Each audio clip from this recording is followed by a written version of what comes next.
8 team যারা top 8 এ থাকবে standing এ, সেই 8টি দল কিন্তু ক্ল্যাশ স্কোয়াড মোডের জন্য অ্যাডভান্স হবেন। সো ইয়েস, কি মনে হচ্ছে কারা কারা যেতে পারে ইলিশনিস্ট ভাই?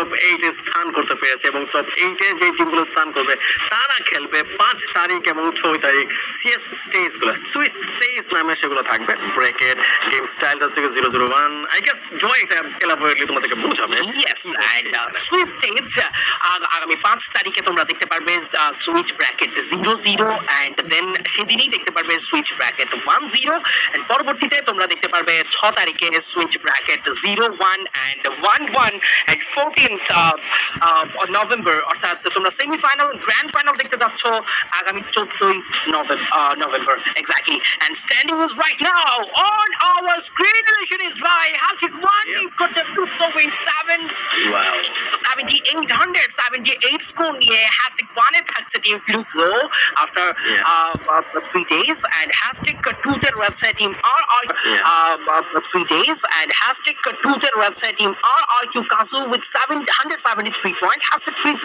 Esports with 171, hashtag 4 Movistar R7 with 154, hashtag 5 E1 Esports with 151 points, hashtag 6 Heavy Esports with 149, same score নিয়ে কিন্তু hashtag 7 এর রয়েছে AG Global, all gamer globals, hashtag 8 Go Esports with 147, hashtag 9 Nova Legion with 140 point. অল্পের জন্য naval জোজা হচ্ছে গিয়ে entry নিতে পারেনি টপ 8 এর মধ্যে। ওইদিকে যে রেড হকের কথা বলি 72 পয়েন্ট নিয়ে রয়েছে 15 নম্বর স্থানে। রেড ক্লিপ শেষ করেছে 50 পয়েন্ট নিয়ে 17 নম্বর স্থানে। সো এটলিস্ট একটা জাম দেখতে পাচ্ছি রেড হকের সাইড থেকে, যেখানে নিচে রয়েছে 3টা team, clear vision, red clip এবং হটস্পট। আর একটু পয়েন্ট হলে হয়তো বা ওয়েককেও তারা ক্রস করতে পারতো। যাই হোক, লাস্টের দিকে সে পারফরমেন্স রেড হকের ভালো হয়েছে, ইমপ্রুভ হয়েছে, যেটা দেখার মতো ছিল। সো 0-0 যে হিসাবটা আমরা বলছিলাম সেটা হচ্ছে প্রত্যেকটা টিমের সাথে ফাইট করবে। ফ্লুক্সোর সাথে হচ্ছে গিয়ে যে অপোনেন্ট টিমগুলো রয়েছে, আগে জিডব্লিউ ও ফাইট করবে আর7 এর সাথে E1 এবং RRQ সাথে AG গ্লোবাল এবং পি এর সাথে টিম হেভি।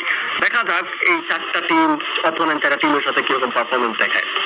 এক্স্যাক্টলি, সেই সাথে কিন্তু অবশ্যই বলতেই হবে যে ক্ল্যাশ স্কোয়াড এই ব্র্যাকেটে 0-0 ফরম্যাট থেকে ইলিশনিস্ট ভাই যে 4টে দল উইনার হবে সেই 4টে দল কিন্তু 1-0 ফরম্যাটে পৌঁছবে, যে 4টে দল লুজার থাকবেন তারা 0-1 ফরম্যাটে যাবে। এটা লোয়ার ব্র্যাকেট আপার ব্র্যাকেট সিস্টেম, এবং সেই জায়গা থেকে যারা উইনার টিম থাকবে 1-0 তারা চলে যাবে 1-1 এ, এন্ড যারা 0-1 থেকে উইনার হবে তারা কিন্তু আবার 1-0 লুজার টিমদের সঙ্গে ফাইট করে চলে যাবেন। That's the thing, that's the matter. And আমরা কিন্তু সেই সিএস সুইচ ব্র্যাকেট, সেই আউটস্ট্যান্ডিং পারফরম্যান্সের অপেক্ষায় রয়েছি। ব্যাটল গ্রাউন্ড, ব্যাটল রয়্যাল মুডের এক্সাইটমেন্ট আমরা পার করে ফেলেছি তো মধ্যেই অনেকটা, তবে এবার ক্ল্যাশ স্কোয়াডের উন্মাদনা নিয়ে আমাদেরকে কিন্তু খুব দ্রুত পৌঁছতে হবে অডিয়েন্সদের কাছে।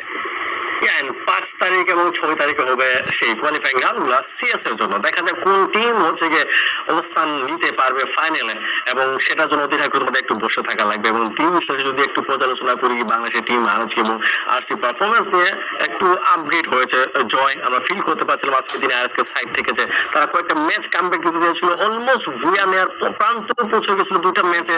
ইয়েস, বাকি ম্যাচগুলো তেমন হয়নি, বাট প্রিভিয়াস ডে থেকে আজকে ইমপ্রুভমেন্ট নজর পড়ার মতো ছিল। আর আরসির সাইড থেকে যেহেতু আমরা জানি যে আছে একটা আমি কি বলবো আপকামিং টিম, মাত্র সবেমাত্র খেলা শুরু করলো, ইন্টারন্যাশনাল লবির এত বেশি এক্সপিরিয়েন্স নেই, সেই দিক থেকে আরসি পারফরমেন্সও ভালো ছিল। এক্স্যাক্টলি, নেক্সট ডেতে আমরা আবারও ফিরবো এই কথোপকথন নিয়ে। ততদিন সবাই ভালো থাকুন, সুস্থ থাকুন, দেখা হচ্ছে আরো একবার। সঙ্গে থাকবে ইলিশনিস্ট।